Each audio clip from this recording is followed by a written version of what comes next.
मुताबिक लड़की मौत मुनशियात के जायद इस्तेमाल से हुई है। लाहौर के इलाके जौहर टाउन सी ब्लॉक के हॉस्टल से नौजवान लड़की की लाश बरामद हुई है।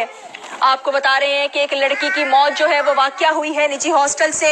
लड़की मेडिकल की तालिबा थी और निजी यूनिवर्सिटी में फाइनल सेमेस्टर में ज़ेरे तालीम थी। मकतूला की शनाख्त रोजीना खालिद के नाम से हुई है। इसी बारे में मजीद क्या तफसीलात हैं जान लेते हैं। लाहौर से 7 न्यूज़ के नुमाइंदे मलिक मुश्ताक हमारे साथ हैं।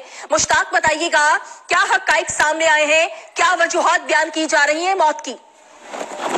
जी बिल्कुल, जैसा कि पुलिस अफसरान की तरफ से रोजाना की बुनियाद पर मीटिंग और ब्रीफिंग का सिलसिला जारी है और रोजाना की बुनियाद पर अपने मुतहतों को कहा जाता है कि तलीमी अदारों के इर्द गिर्द मनशियात की रोकथाम को यकीनी बनाया जाए।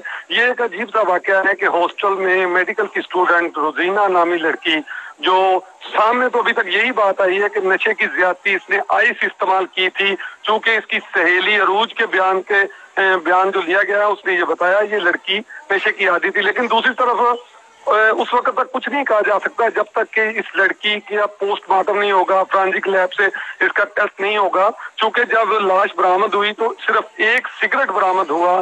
चूंकि मैंने अभी पुलिस के थाने में मौजूद हूँ, मैंने पुलिस से पूछा भी है तो वो सिगरेट जो है उसमें किसी किस्म की कोई नशे के अंसर नजर नहीं आ रहे।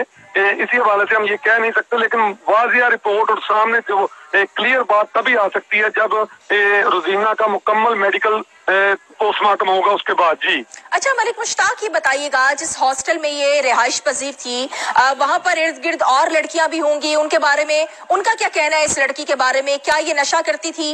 क्या कोई ओवरडोज ली इसने? कोई ऐसी मालूमात मिली है आपको वहां से? जी, चूंकि वहां पे और भी लड़कियां हैं, लेकिन इस कमरे में 2 लड़कियां रहती थीं, एक रोजीना और एक अरूज। अरूज रात को अपनी खाला के घर चली गई इसको मिलने के बाद, और ये जब वापस आई तो इसकी तबीयत खराब थी और इसने लास्ट पे अपने एक दोस्त को एक मैसेज भी किया है। उसमें इसने लिखा है कि मैं मुकम्मल मैसेज नहीं कर सकती, मेरा ब्लड प्रेशर लो हो रहा है, मेरी तबीयत खराब है, मैं सोफे पे बैठी हूँ और आप जल्दी पहुंचो। लेकिन जब तक वो दोस्त वहां पर पहुंचा तो इसकी मौत हो चुकी थी। दूसरी लड़कियों का भी फिलहाल यही कहना है। ही रहिए मलिक इंतखाब साहब इस वक्त SHO साहब मुतल्लिका थाने से हमारे साथ हैं। बहुत शुक्रिया इंतखाब साहब आपके वक्त के लिए। ये क्या मामला है? अब तक आपकी जो तफ्तीश है वो क्या कहती है?